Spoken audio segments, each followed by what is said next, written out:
했을 때는 뭐 조선시대만 하더라도 그런 마른 여자가 인기 있거나 마른 여자를 비하하는 건 아니고요. 저도 마르고 싶어요. 네.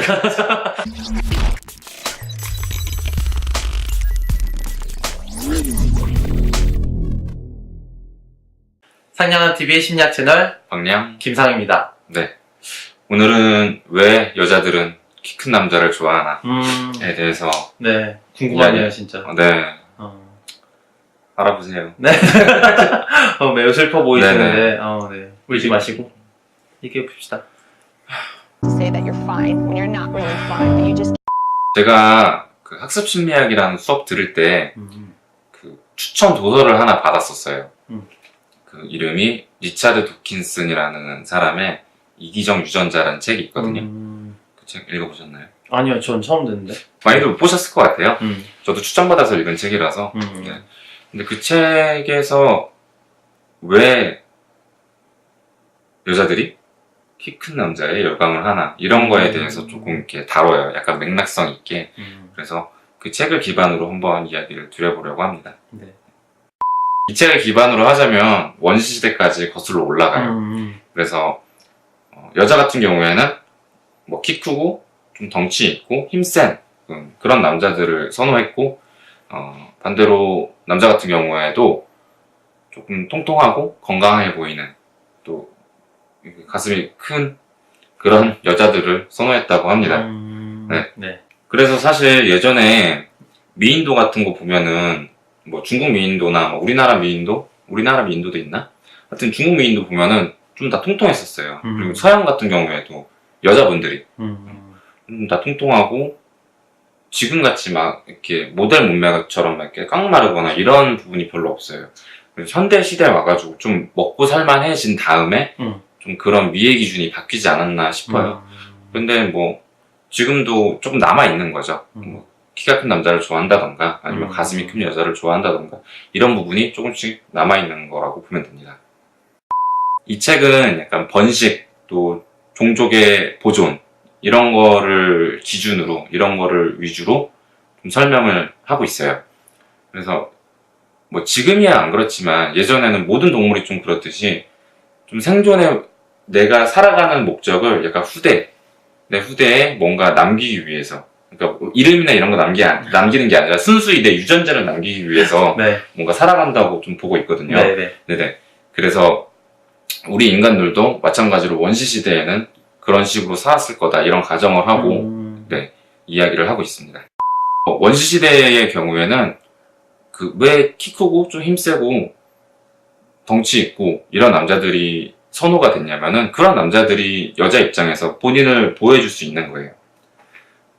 그 지금이야 뭐 누가 때리거나 이러면 바로 경찰서 가지만 그래서 예전 같은 경우에는 뭐 그런 게 없잖아요. 맹수가 와서 날 잡아먹을 수도 있고 뭐 멧돼지가 와서 날 잡아먹을 수도 있고 이런 상황에서 아무래도 조금 더 다른 남자들보다 힘이 센 남자가 내 종족, 내 아기를 더 잘 보호해줄 수 있다고 생각했기 때문에 본능적으로 약간 그런 남자를 선호하게 된 거죠. 남자가 여성을 찾을 때도 마찬가지로 조금 출산을 잘할 것 같은 여자 예를 들어서 마르기보다는 조금 통통한 여자 혹은 모유 수유가 잘 돼서 내 아이를 잘 키울 수 있을 것 같은 여자. 그때는 뭐 분유가 있거나 이러지도 않잖아. 그렇죠. 안 나오면 끝이잖아. 막 그래서 안 나오면 끝이잖아. 막 그래서 그런 연유로 조금 지금의 그런 마른 체형의 여자분보다는 과거에는 조금 건강하고 그런 육체미 있는 여성분을 더 선호를 했다고 합니다. 결과적으로 두 개 다 공통점이 내 종족 변형을 위해서 내 대를 잇기 위해서 약간 그런 거에 초점을 많이 맞추다 보니까 남자분 같은 경우에는 그런 좀 건강한 좀 통통한 여자를 찾고 또 여자 같은 경우에는 키 크고 약간 덩치 있고 그런 힘센 남자들을 찾고 그렇게 갔던 건데 그게 이제 현대 시대에는 계속 와가지고 중간에 탈락이 되잖아요. 이제 더 이상 필요가 없으니까. 그런데 그 과거에 했던 내 유전자가 남아있는 거예요. 내 선호 유전자는 나는 이런 배우자를 찾아야 된다. 나는 이런 배우자를 선호해야 돼. 이런 유전적인 성질이 남아있기 때문에 그 유전적인 성질이 뭐 탈락되고 남아있는 게 뭐 지금 우리가 좋아하는 키 큰 남자, 뭐 가슴이 큰 여자 왜? 아, 네. 네네, 지금 네네. 그렇잖아요. 네. 시대상이. 아닌가요? 네. 네네. 그러니까 시대상이 흐르면서 네. 조금씩 많이 변화는 해왔지만, 그런 것들이 아직 이제 원시시대에 남아있던 게, 아직까지 이렇게 유전적인 형질로 남아있다. 이런 이야기를 하고 있는 겁니다. 제가 봤을 때는 조금 지금 마른 여자분들 선호하는 그런 부분이 좀 서양에서 넘어오지 않았을까. 왜냐면은 중국의 전족 같은 것도 그렇고, 그런 거는 이제 중국이 망하면서 약간 넘어오지는 않았지만, 네. 서양의 그 코르셋 이런 거 있잖아요. 네. 코르셋 이렇게 하는 거. 아, 네. 그게 이제 서양이 잘 먹고 잘 살기 시작하면서부터 이제 미를 쫓은 거죠. 그게 이제 미라는 게 아니라 그런 평민들이 할 수 없는 코르셋 이런 거는 평민들이 잘 못하잖아요. 왜냐면은 먹고 살기 바쁜데 그런 좀 여유 있어야지 할 수 있는 거거든요. 전족도 마찬가지로 내가 일을 해야 되는데 발이 이러면 일을 못 하잖아요. 그렇기 때문에 아무나 할 수 없는 거예요. 그래서 코르셋도 마찬가지로 허리 이렇게 하면은 내가 일을 할 수 없잖아. 그쵸. 이거는 귀족밖에 못했던 거거든요. 그런데 이런 이제 우리가 지금도 그렇듯이 우리 같은 평범한 사람들이 그런 부유층만 할 수 있는 거를 쫓아가면서 그게 위의 기준으로 돼버린 거죠. 그렇죠. 사실 출산이랑은 별로 상관이 없는데도.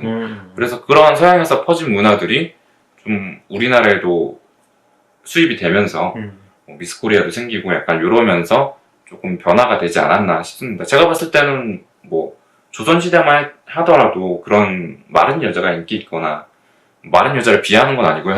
저도 마르고 싶어요.